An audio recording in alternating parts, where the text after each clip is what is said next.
Hi, I'm Ali Zendrian, Editor-in-Chief of Brand News, and this is the Financial Services News You Might Have Missed podcast. This is where I uncover some news gems that might not have gotten their full chance to sparkle, and I dust them off a little bit. I'm joined by my trusted co-host and personal financial advisor, Brandon Galisi of Galisi Financial.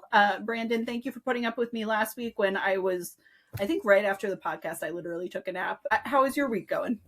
Hey, my week's going well, and yes, you sound much better today. So glad you're feeling better and got some rest. So I had some travel earlier this week. I traveled to Orlando. My wife had a conference there, and my dad also happens to work at the same company. So it turned into almost a mini family trip for us. So got to spend a little bit of time in Florida, and now we're back on the West Coast. So yeah, it's been a good week. But what about you? Besides feeling better? It's been a nice week of getting stable. Clients have been very busy. And actually, the first bit of news we're going to talk about is client news that I had this week. So yay! Speak of the financial planning announced on Monday, the FPAi Authority, which by the way, when I saw the name initially, it's like, gosh, that is like so dang smart. So this is a place where advisors and planners can go to learn about AI through demo videos, educational blogs, and other modalities. What I thought is particularly great about this is Matt Reiner, who is partnering with the FPA to make this possible, said in an FPA Live earlier this week that he thought that it was really important to have somebody collaborating here that is not outselling a product. But that it's opening up the conversations to have about AI and to really learn, because there are good, there's bad, there's this way to use it, there's that way. So I thought that was particularly interesting. But now that I just loaded all that on you, I'd love to hear your thoughts, Brandon. What specifically jumped out, because I really love that too, where it's not just, oh, we have an AI tool, let us teach you about AI. And that still can be helpful. But of course, you can see there's going to be conflicts, and conflicts don't always mean that it's a bad thing, but they're going to exist more. Whereas this seems more like almost the way I interpreted it was a think tank of maybe different advisors being able to share, hey, here's how I'm using AI in my practice, and maybe even here's specifically the tools. Someone else can say, oh, I'm using it this way with these particular tools, and a bit even more in that case, unbiased, but true, how are people and other advisors using it, which I think is cool. And then specifically the quote that came out. So good on you for pulling this out of the conversation. This technology can actually help financial planners leverage critical insights and efficiencies that can connect them more deeply to their clients. And then that was from Dennis Moore. And I love that, because we've talked about AI a lot on this podcast. Of course, it's huge in the world and our industry in particular. And that's a lot of what our thoughts are, where how do we utilize AI to let AI do the AI stuff, automate the things that it can do best, so that we can focus on being humans, building relationships, connections, having that empathy, and helping clients take action and even realize some of those goals. And then again, utilize AI and have this think tank to figure out what best tools are there, what are we trying to accomplish, and which one might be best from, and learn from our peers. So I got to say, I appreciate the think tank, and I wish that as I was planning all this in collaboration with the FPA, that I had thought of the phrase think tank, because that's actually the smartest way to explain it. So thank you for that. But I agree with you. I think that it's great that, so with AI, like there is no really like right and wrong way. I mean, I'm sure that there is a wrong in the sense that it's not compliant or it's just not allowed or whatnot, but what's going to work for you is not going to work for someone else and vice versa. So everybody being able to have this place where you can share and you know that the information is credible and specific to the industry, I think is really important. So it's nice that we're having this conversation instead of just people being off just trying to figure it out for themselves. I think collaborating and sharing any learnings is super important.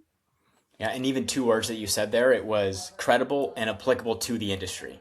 So it's two things, because we could get generic advice on AI and we might be able to figure out, oh, that's how I would apply it to my own practice. But again, knowing that, hey, I trust this source, that's super important. So whatever they're putting out, I don't have to spend as much time wondering, well, is this credible? Is this relevant? Should I believe this? We instantly know, yep, we can believe this. And we even know that it's tailored to our industry. So a lot of specific questions, like you even brought up, compliance being probably the biggest one, those are going to be talked about, versus ask a random person on the street who maybe is let's say a chat GPT expert. They're going to have no idea how to answer a question about, well, how does compliance impact the financial planning space? That's just not their space. So they're not going to know it. So that credibility and knowing it applies directly to our industry, I agree, super helpful. Thank you. I think it's also comforting. So it seems like, so this is 2026 now. It feels like 2024 into 2025, there was still this like, is AI going to take my job? And this, that, the other. I feel like now, for whatever reason, granted, we're only in January, and now that it's become 2026, it's really more understanding like AI is going to be part of the equation no matter what we do. You could decide that you don't want to use it, you could use it a lot, but it is part of the conversation. And so we need to figure out what we want to do with it versus saying, I'm afraid that it's going to take my job. Therefore, I'm going to put my head in the sand and I'm not going to learn about it. It's nice to see that evolution in the process. And like you were saying, the quote from the CEO of the FPAi, Dennis Moore, was alluding to the fact that AI is never going to be my personal financial advisor. So it's good that we're not, worried about that anymore. Right. And just, I agree with you. It does seem like we've shifted where at least I haven't talked to anyone that still is at all worried about AI taking the job. It's just, it's these conversations. How do we deliver a better client experience utilizing AI? And again, that's exactly what this sounds like. And those are the fun challenges that I'm looking forward to versus, yeah, head in the sand. Oh, AI is going to take the job. So Well, I can tell you at the very least, you're not going to lose me to AI. I'll So have one. I'll have one. I'll have at least one client at the end of it. So, oh no. I know, really.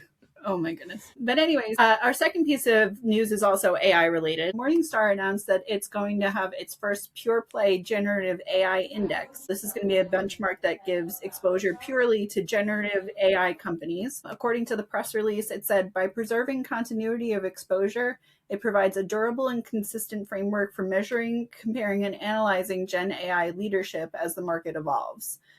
So I thought that this was interesting in that it's specifying generative AI. So again, it's like sort of that evolution of we're not just talking all AI, we're really zeroing in on generative AI here. And the fact that it seems like some people really want to get this kind of exposure. So at least there's an opportunity out there that's available. Would love to get your take on it. Yeah, I mean, I thought it was pretty interesting just to see, even though a lot of these companies are going to be private at this point and not necessarily an index that we can invest dollars in, like the S&P 500, for example, but just to see what is the evolution here. Is AI growing? Maybe this enables us to uncover some insights about certain companies that might ultimately go public and then will impact the public markets, or maybe even how some advisors decide to invest their money. But ultimately, just having that data, having that information, and seeing what are these AI companies doing to grow and evolve in their own space, I think is going to be pretty interesting. Well, speaking of the S&P, so you were alluding to specific investment preferences, although obviously that's very broad. But so when you have clients and they're like, look, I believe generative AI is the future and, I want to be whatever percent in on that.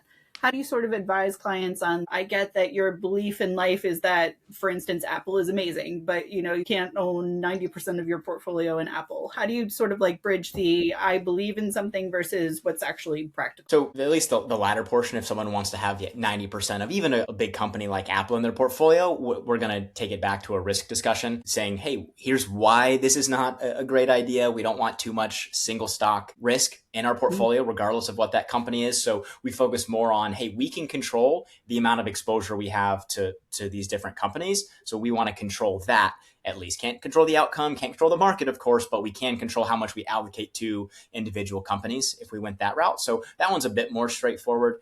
When someone talks about AI, or I'll even throw crypto into the mix, because that's another one we've talked about a lot on the podcast and is on top of clients' minds, we'll figure out why do they believe this? What is it? Because sometimes it could just be, and I actually got a video recently someone had shared with me on social media, and it was someone predicting 3 specific stocks on a specific date in January to pop.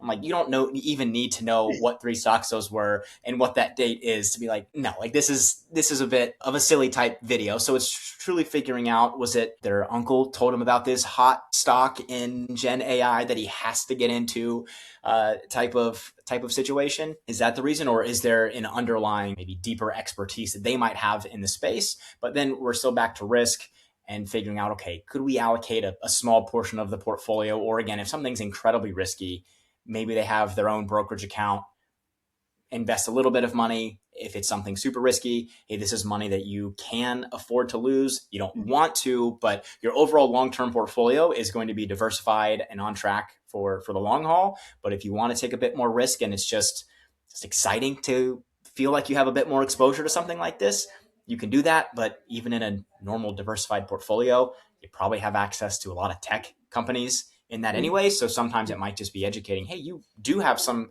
access to this. It's just maybe a little bit less direct than if you specifically bought an AI company in your brokerage account. Yep. So getting back to this Finfluencer, because there's a lot that we could dive into there. So if they are correct, I'm curious then if there's some level of like insider trading information, which makes me a little leery about this whole thing. But B, to your point, it does get frustrating hearing about those kind of people who probably have no business talking about these kind of things, giving information, because you can only imagine somebody then who's financially desperate and says, but so-and-so told me, and this is going to, ratchet my situation into something so much better. And then the whole thing crumbles on them. So thank you for actually being thoughtful in the financial advice that you give out and being an accredited person versus somebody who is talking out of their something or other. I do my best, and we see this, and even as human beings, we understand that there's FOMO. They're preying on different emotions, knowing that you could, pick any company. You could make up a company right now and probably put together an argument on why you should invest in it and why specifically it's on this date. It could be a made up company, and it wouldn't be that hard, especially now with AI, to come up with talking points in this example on this made up company that doesn't even exist. Here's why you should invest in it. You can spin stories however you want. Yeah, especially whenever we're talking about the influencers on the internet. Anytime they start getting very specific in picks, well, one, probably just avoid that altogether. For the most part, it's probably not a bad idea. Just because they might have picked one winner at one point, how many losses did they have during it?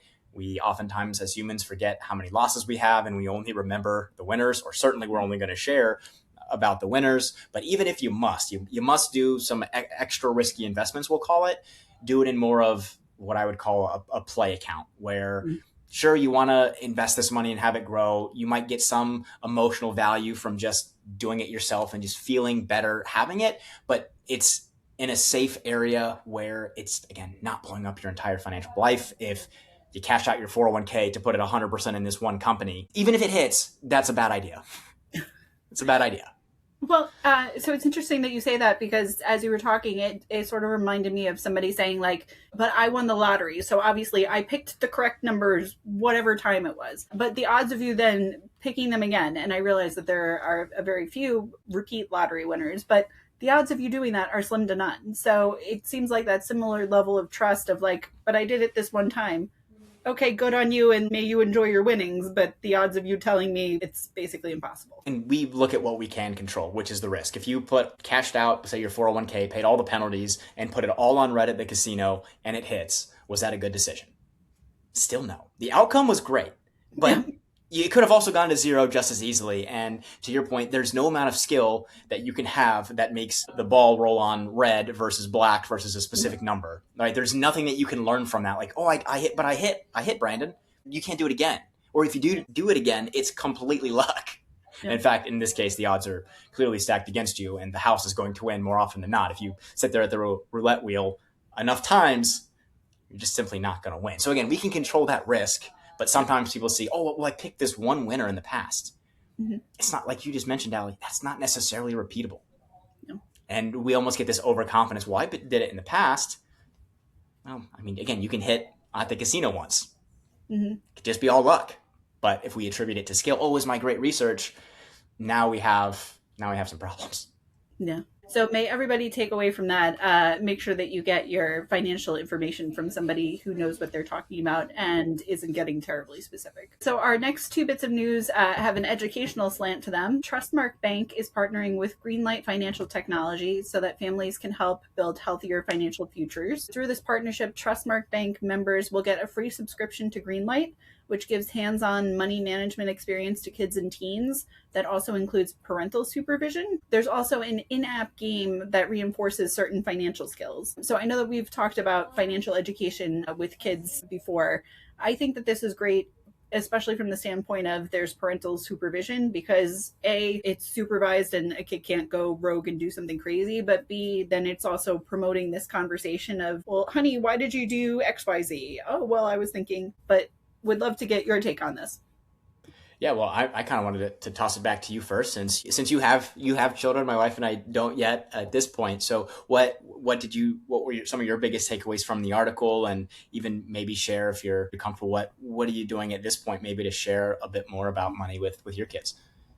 So, as Brandon mentioned, I have two kids. My daughter is 6.5, my son is 9. So, as far as what I do with them with money, I feel like it's mostly based on conversations. And I'm sure that if Cecilia was still here, she would tell you that I try to pull the, if you're messing up the carpet and XYZ is going wrong, like, are you going to be the one who pays for it? No, that comes out of the mum budget. What you guys have, it's a very large budget for children. And perhaps I shouldn't lump things like, oh, the house is for you and the taxes are for you. But also, you go to a decent school district, and I feel like that's for you. So I feel like it's a lot of conversations about understanding I have to work, and that gives you the money, and the money allows you to do the things that you want to do and have the birthday parties that you want to have and go on the vacations and things. As far as handling their own money, I should probably personally get better at this. But the kids have like a small piggy bank that they each have. And then, in addition to, as you're aware, their brokerage account, they don't pay for things. I probably have to bridge that discussion soon, but I haven't gotten there yet. And again, I'm not a parent, so I'm by no stretch an expert in this. And also, like many things, I don't think there's one right way to do it. But I think just the fact that you're already having some level of conversations, right? I mean, I think we can almost get in a box of, oh, I need to be teaching in a very structured way, and it's got to be this intense. I don't think that's not necessarily. Could that work? Sure. But is that the only way that has to work? No, but just mentioning it, or even putting the parallel on, hey, you have your own business. So yes, technically you control your schedule, but you need to meet with your clients so that you can make money, so that you can spend it on things that you all enjoy. So you have birthday parties. Those aren't free. So you're working. One of the things that is valuable to you and your kids, having those birthday parties, something important. So it's teaching spending money in alignment with values, even if it's not that technical jargon that I just said there. That's starting to be that understanding. So yeah, I think that's great. Thank you. I know that there are financial tools out there, and I also recently had her read. It was the Four Money Bears, so it was interesting having her experience. There was like Saver Bear, Spender Bear, and going through, and she was very much, I'm Saver, yeah, because you don't spend a dang dime. Yes, you're right, you are a Saver Bear. But it was good to get that language out there. Yeah, that makes sense. And I think overall, I mean, even back to specifically this news article, just the fact that I think one of the quotes that I took away was introduce money management concepts to their children through everyday experiences, right? Yeah. Where even that language didn't sound like here's the exact curriculum, because I'm no expert, but I'm pretty sure if you just try to make a kid learn like they do in school, or if it's always a textbook, probably not going to be as engaging, not mean as much. But if it's in everyday life, if it's the conversations like you're having, then some of that is going to start sinking in. And of course, the ages of your children also matter too. It's going to look a lot different if you had a 17-year-old versus a 9-year-old and a 6.5-year-old. So I think that all impacts it. But there's the fact that there's these tools that are coming out, and more people being even just thinking about it a little bit. Is if you're aware of it, we talk about this a lot on the podcast too. When we're aware of things, even subconsciously, we naturally will gravitate towards those, and maybe teach our kids a bit more about money. If we just have even some level of awareness versus not even thinking about it, well, likely nothing is going to be passed on. Yeah, true. So glad that there are groups that are working on this, and may each generation learn from the previous one's mistakes and get that much better as they move along. That's the goal. Mm-hmm. So our last piece of news for the week is from CAIS. 2026 CAIS and Mercer survey found that 90% of advisors allocate to alternatives, but almost half of them are putting at least a 10% allocation of their clients' portfolios in these investment strategies. The firm has educational opportunities that are in person, called CAIS Live, that are starting throughout the year. They're starting in March. Where advisors can take part in these educational opportunities. And then there's also the CAIS Alternative Investment Summit. That's basically the culmination of all this. So the 90% allocating to alternatives. On the one hand, I was like, that's a little high. And on the other hand, I was like, no, actually, that probably makes sense. Did that strike you one way or the other? Yeah, I think it depends on how we define alternatives, because I know that there's just a lot of big firms that don't even have that as an option. and there's a lot of advisors with those firms. So that was maybe one. I was like, well, is it that many? But then Mm. two, how do we define what an alternative is? But I guess what wasn't surprising is at least the trend. I mean, we've talked Yeah. about this on the podcast before too. There certainly is, at least I feel like it's becoming not as hot of a take anymore, but the buy and hold 60-40 portfolio that you can do yourself for nearly free, I think it's still going to be around. I'm not predicting that entirely goes away, but I think the younger generation, and maybe this is just anecdotal evidence or my personal experience with working with clients, I think the younger generations, young Gen X to millennials and below, are going to want something a bit different. I think the story needs to be not just, well, buy this one fund, say a target date fund, or this basket in your portfolio, and then just never ever touch it. Mm. You can do Yeah. that yourself for very cheap. I think there needs to be a bit more of a story, whether that's private credit, whether that's other alternatives that make sense in that particular portfolio. And I have advisor buddies that will do some of those traditional types of alternatives. Traditional alternative, that probably doesn't make Right. much sense, but they'll do alternatives like a private credit, and Oh. they're even getting some referrals because they had someone talking about, oh, my advisor put me in, and the client may or may not even be able to fully articulate what they're in, but they know that it's not the traditional thing, and they were able to get a referral. It was actually someone was on a fishing boat, and it was while they were on the boat, called my buddy because they got the referral that quickly and wanted to have at least a quick introduction at that point. So yeah, I'm not going to be surprised if we see alternatives continue to grow. And again, that classic old school buy and hold portfolio, not that can't still work. I just see the younger generations interested in a bit more of a story than that. So it's interesting thinking about it. I feel like what investors are looking for is something special. So whether it's alternatives in this case, where, like you said, I can't just get it from going online myself and figuring it out. So it's that expertise of knowing what it is and getting the access to it that I think is making advisors special. And then getting back to the first story related to AI. So AI is enabling these special conversations to happen where, I'm expressing to equities are wonderful, but also I would really like some exposure to blah, blah, blah, which I wouldn't have had otherwise. I guess it's interesting that it seems like the use case for financial advisors is I want somebody to listen to my personal situation and my personal preferences and then go forward with that. Right. Yeah. And again, I think have that unique story where, I mean, we all want to feel special. We all have, and we truly do have unique needs. Now, we might have similar-ish needs, but every single client is going to be unique in some way. And again, there's a reason that I keep hammering on the word story, because I feel like we can get super geeky and nerdy, and I could be talking about maximum drawdowns and Sharpe and Sortino ratios all day. You've probably never heard me hardly talk about those because I don't bore clients with that unless they specifically just want to geek out. But it really is more of the story behind it. Hey, you've got a portfolio manager that is updating the portfolio or reviewing the portfolio on a daily to weekly basis and then making strategic decisions based on data and probabilities. Compare that to an advisor that says, we buy this and we hold it for 30 years. Now, you have to do more diligence than just hear those two quick sound bites, of course, but which one, at least off the bat, sounds more intriguing? Yep. I'd like to think the first one. And that's what I'm offering to my, which is a bit unique and has definitely been, I think, helpful in growing my practice, just being able to talk. Hey, you can't get this at your Vanguards or Fidelities. This is how I have my money managed personally. And I couldn't implement these types of strategies by myself. So I think that access word, even that you used, Ali, I think is going to be relevant because right now you can't really access some of these strategies without connecting with an advisor, including other alternatives that we're talking about. Yeah. Well, thank you for getting me the access, by the way. I feel like I'm part of like the cool club or something. Yeah, but basically, it's the cool club access. That's what it is. Cool. So thank you as always for a great conversation and for going along the windy trails that we take. Yeah, absolutely. Another fun conversation. And again, so glad you're feeling better this week.